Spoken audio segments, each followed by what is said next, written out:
Well, welcome back. Your kids and grandkids are going to love this week's healthy cooking recipe. Joe, let's make some French fries. I still can't believe we're doing this on the air on a show called Balanced Health with a cardiologist 2 feet away. Dr. McKeever said, what did I get myself into? Yeah.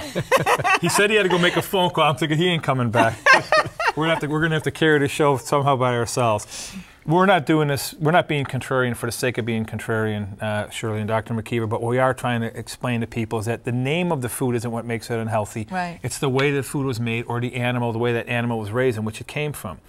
All kids love French fries, so I thought to myself, I've got to get through this obstacle with my kids of not being a big ogre of a father, but at the same time, not letting them eat, you know, the bad kind of fries that we see. And of course they're bad because they're fried quickly in this, deep frying oil that's not good. These vegetable oils, these hydrogenated oils, they're recooked is the best way I can explain it.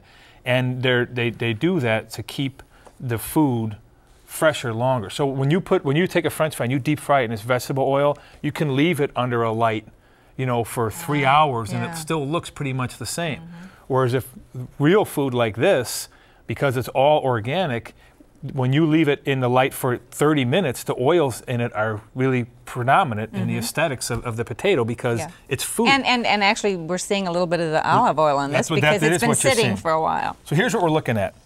We buy organic potatoes, and you can get these things at any store. You just push the potato through and make it look like a French fry. Right, that's where we get that. These really more look like wedges, you know.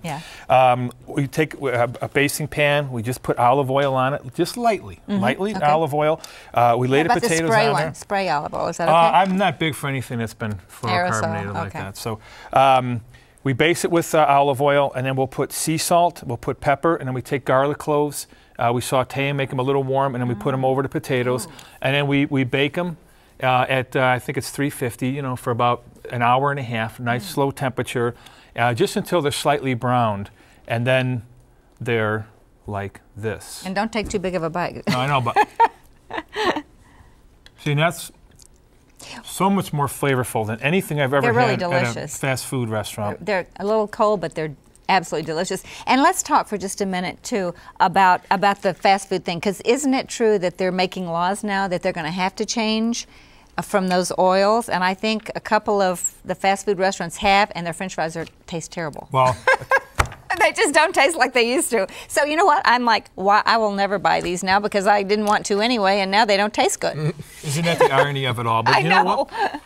What Dr. McKeever has seen in his 30 years of practice, he used the word, in between break we were talking, he used the word epidemic when he was referring to heart disease. That's true. We all know what an epidemic is. If heart disease is the leading cause of death, more than the next 16 combined, I would consider that more of a pandemic than I would an epidemic. So in America, necessity breeds change, and I think that's what we're seeing. Yeah, it is. So we're getting rid of these trans fats, and that's a huge step. That's good. That's excellent. And, and these are very tasty. And I think eventually they'll figure it out, and they'll have French fries that taste good that don't have trans fats. Exactly. They'll figure it out. And of course, you know, we got to realize with fast foods, they're looking at the bottom line too. Yes. You know, and at home, you don't have to worry about that. So. Well, when we went to break, we were talking to Dr. McKeever. We talked about stress tests. We talked about scans. Scans, right. We've talked about echocardiograms. A lot of people are confused in the difference between what angioplasty and an angiogram. I don't know if I'm saying those exactly right, but quickly explain that to us. And when's an appropriate time for either of those interventions? Well, an angiogram is a diagnostic test. It just is there to diagnose what the problem is. We put a tube into the heart usually through an artery in the groin under X-ray control, and we advance that tube directly into the coronary arteries and then inject dye or contrast and take a motion picture X-ray as we do that, and we can then see the artery light up. If there's blockages in the artery, we see it. If there's narrowings in the artery, we see it. If they're normal, we see it. It leaves really nothing to the imagination.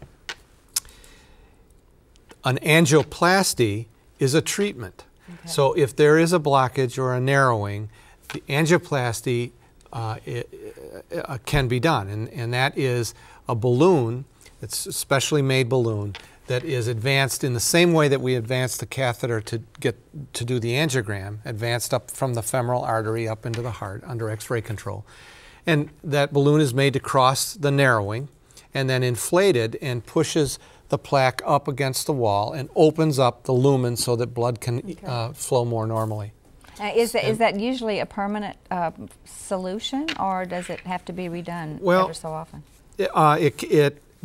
Just balloon angioplasty alone had as much as a 50% recurrence rate within 6 months.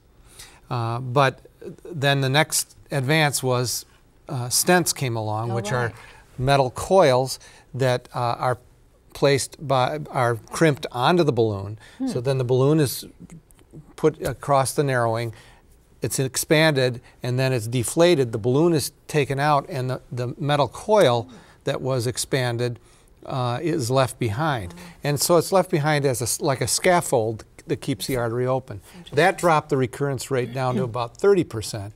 And then the next thing that came along was drug-coated stents, which your audience has probably heard of. And these drug-coated stents bring the recurrence rate down to less than 10%, actually. That's wonderful. That's well, you're talking about advancements when we come back. That's really what we want to focus on, the direction of heart care and where is it going, what's next on the horizon. For directions on how to make these French fries that you saw here, these delicious French fries, check out Kylia.com. Up next, we're going to tell you how to buy healthy potato chips. Yes, this is really a health show. Don't go away.